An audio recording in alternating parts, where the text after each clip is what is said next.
Так, все получилось. Вот вывел провод фазы с генератора. Припаял там на обмотку. И все, тахометр работает.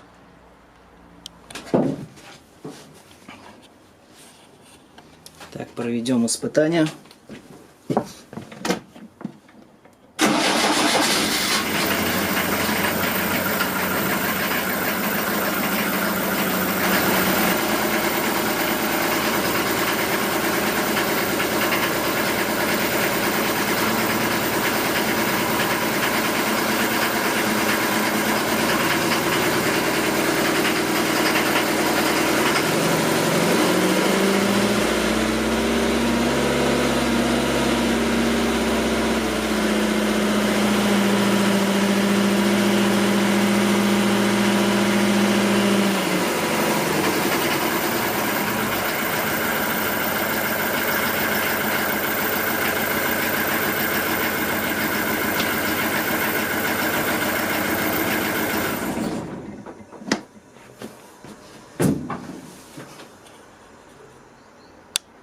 Остается момент только один.